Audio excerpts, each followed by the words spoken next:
안녕하세요. 주식맘사TV입니다. 8월 30일 월요일 오늘의 종목 리뷰 및 내일의 관심 종목에 대해서 말씀드리겠습니다. 영상 보시기 전에 좋아요, 구독, 알림 버튼 부탁드립니다. 지난 토요일 새벽 마감한 미국 나스닥 1.23% 상승 마감했습니다. 토요일 나스닥에 대해서는 지난 토요일 방송에서 말씀을 드렸고요. 금일 아시아 증시 그리고 우리나라 증시 소폭의 상승을 나타냈습니다. 일본 니케이가 0.54% 상승을 나타냈고요. 중국 상해 0.17% 상승을 나타냈습니다. 오늘 우리나라 코스피 시초가는 좋았습니다. 0.86% 갭 상승으로 시작했고요. 하지만 상승해주지 못하고 음봉을 맞아 버렸습니다. 자, 코스피 0.33% 상승 마감했고요. 코스닥 같은 경우에는 코스피보다 조금 강한 모습을 보였습니다. 20일 이동평균선을 회복하는 모습을 보였고요.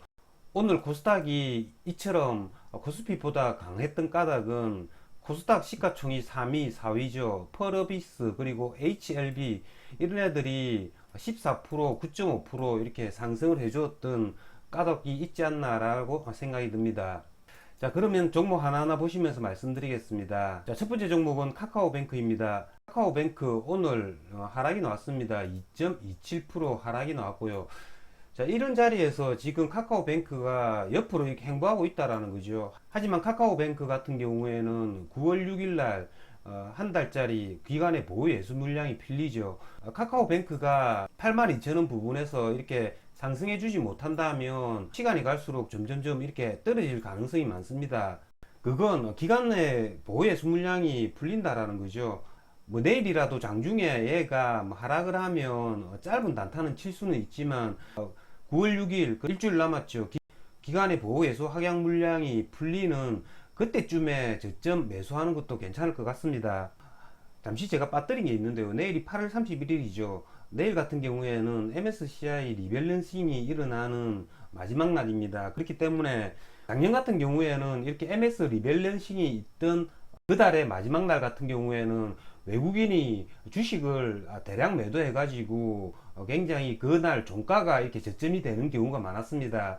내일은 이런 현상이 일어날지는 모르겠지만 일단은 그런 것도 염두에 두시고 조금 내일은 8월의 마지막 날이기 때문에 좀 보수적으로 임해야 할 것 같습니다.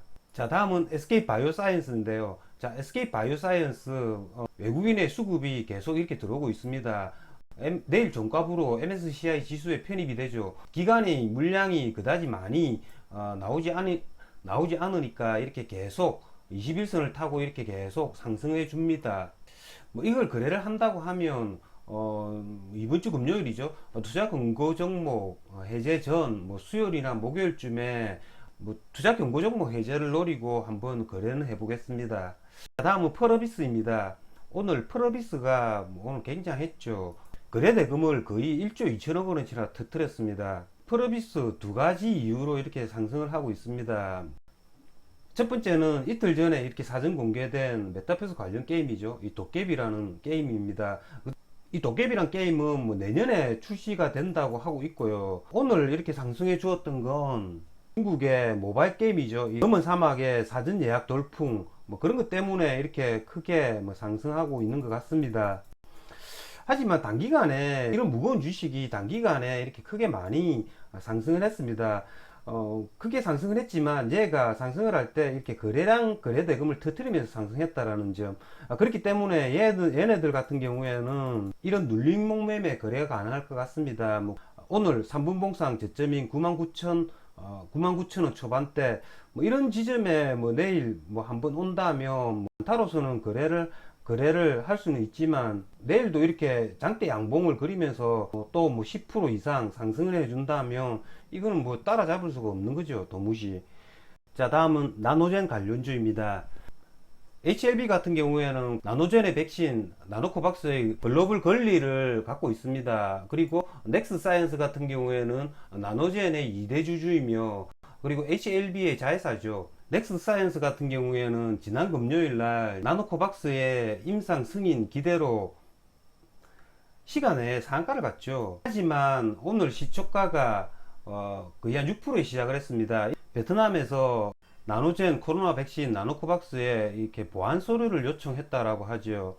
베트남 현지 언론이 그러니까 9월 중순쯤에 보안 데이터를 제출할 수 있다라는 거죠. 업계 관계자는 아직 베트남 현지 소식을 뉴스로밖에 접하지 못했지만 결국 승인이 될 것으로 보인다. 9월 중순쯤에는 얘가 뭐 승인될 가능성이 많다라고 생각을 하면 될 것 같습니다. 그러면 HLB 삼형제 그리고 넥스트 사이언스 같은 경우에는 9월 중순이라는 D-Day를 잡으시고 얘가 뭐 조정을 받을 시 조정 시마다 매수해주는 전략도 뭐 괜찮을 것 같습니다. 9월 중순까지니까 조정을 받았다가 다시 또 랠리를 해줄 가능성도 많다라는 거죠.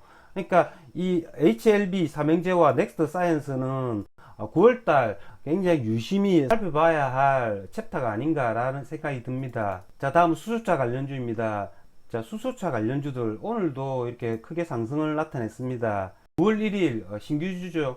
일진 하이솔루스의 상장, 그리고 9월 7일이죠. 다음 주 수요일입니다. 현대차에서 유럽과 한국 동시에 수소사의 비전을 공개키로 했다.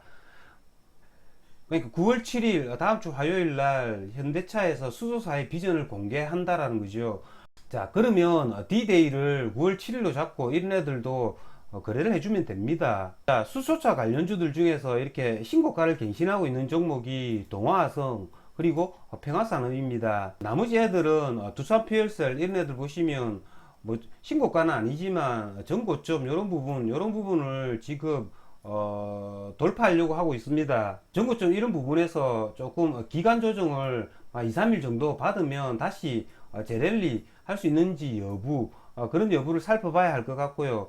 9월 1일날 일진 하이솔루스가 상장이 되면 일진 하이솔루스의 대주주죠. 일진 다이아 그리고 지주회사인 일진홀딩스 신규주들이 상장될 때 상장되기 전날이나 상장되는 날 이런 날은 가격 조정을 받는 경우가 많습니다. 일진홀딩스나 일진다이아가 내일 뭐 가격 조정을 받을지 여부 그런 거를 살펴보면서 거래를 해야 될 것 같습니다.